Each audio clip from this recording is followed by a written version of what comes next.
Hey guys, this is Brett with Prepared Man. I have the In the Bush Final 7 entry. This is a spring spear trap. I've got it all set up. I've got a couple of modifications because most of my traps got a little touch of my own style in them. I'm going to show you all the components of the trap, then we're going to trigger it. I would like to give a word of warning first. This is an incredibly dangerous trap. Even with a small sapling like I use, there is a possibility of deep puncture wounds or slapping warts or whatever you want to call it on you. I mean, it'll slap a weld on you instantly. We're using some of my favorite woods here. We're using maple. Even the trees that I'm using are indigenous here to southeastern Kentucky where I live. So let's look at the components. We're going to come in real quick, then we'll throw this trap. Alright, up first, this is a key component. This big long piece of maple sapling is my spring. That's what's going to be attached to my spear. You can see I have a nice sharp spear here. A couple of words of some tips for you. If you're using a softer wood, which I'm not, maple's a fairly hard wood, you might want to heat harden this, use it in a fire and fire harden it. And you're just going to boil the moisture out of it there, and that's going to tighten the fibers and make the spear harder on the tip. But I'm using maple, it's fairly resilient. You'll see I used all natural cordage because that's part of the requirement. I used tulip poplar bark like I've been using for most of the challenge, and some different types of vine, including a Virginia creeper for the tripwire itself that you see all the way across. Now, if we go back up here, I want to show you a couple of tips. I've used this lashing as a smoke vine. I'll show you how I tied that on there. You don't want to tie knots in vines because they break. So I've just weaved it in and out of itself, and the actual friction of the vine is what's holding it. So we go all the way around the tree. It's actually hooked in, and the friction of the vine itself is holding all my lashings. A couple ways to tighten this. After you test your trap and get it ready to go, I just drove some sticks on either side of my actual spring, and that keeps it from rolling around and falling out. So that keeps it even, because my pressure actually comes from that portion of my spring that's higher up the tree. Let's talk about the mechanism that I'm dying to set this thing off again. Now, if we look in here, and I'll try to get to where you can see it, I have the ever important ring inside this spring spear. That ring is actually hooked to my tripwire. This is my tripwire. It runs all the way down. I've got it lashed tight to the tree and inside this little loop of vine. That's not going to hold it or keep it from moving, but it spreads it all the way across my trail. And this is a game trail that heads all the way down to water.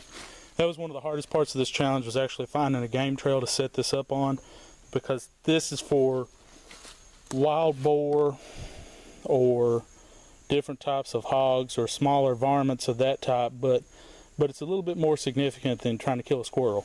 I'm not going to use a spear trap to kill a squirrel.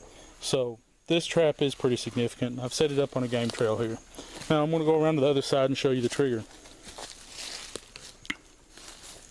This ring is holding pressure on this standing stick, which is what I've heard other people call it. My mentors have called it a standing stick. It crosses over the spear itself, over the cordage, and is actually using the tree to push force back toward me. And this toggle is actually using cordage, which was the hardest part of the challenge. This poplar bark right here, and this sour vine or Virginia creeper or whatever you want to call it, is using backup cordage basically. And that toggle is holding my entire trap.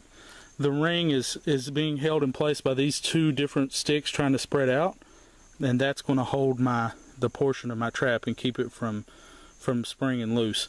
This ring is hooked to my tripwire. It runs all the way across. It's lashed to the other tree. When an animal comes through, that ring's going to slip off. This toggle will actually flip around and let the spear drop. So I'm going to back up. We're going to throw this trap, and I'll show you what I'm talking about. Now, this trap is a very chaotic trap. First time I threw it, I actually broke my spear against the tree because there's no live animal in it. If it doesn't break, we'll set it up and throw it again. But if it does, one shot. Sorry. Stick with me. Okay, fellas, for this challenge, for this trap, I'm going to use this maple sapling. Since this trap is dangerous and it is high energy, I'm going to use this sapling to set off my tripwire. So an animal comes in, hits my tripwire, dead.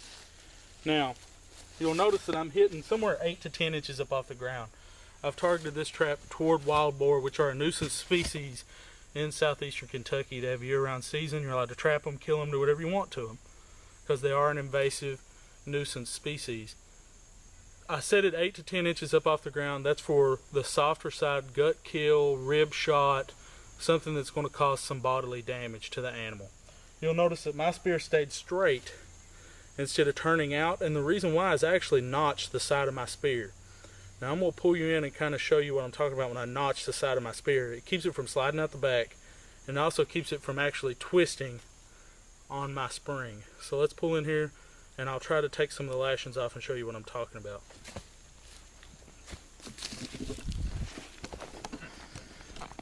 Actually, I think I'll just show you right through here. You can see in my lashings, you see where I planed a round divot out in my spear, and that actually sets like a notch and holds that spring in, and it keeps it from sliding back and forth.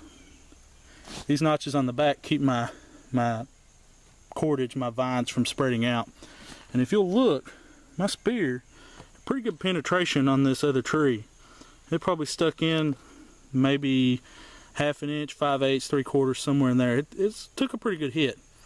Let's reset this one more time and we'll take a look at it. Okay guys, I've set the trap back up. I got my wild boar here going right across this game trail. I know it probably doesn't show up well on camera, but it's pretty well worn because it goes straight down the hill to water. So my wild boar is going to come in straight between these two trees and whack. He's speared.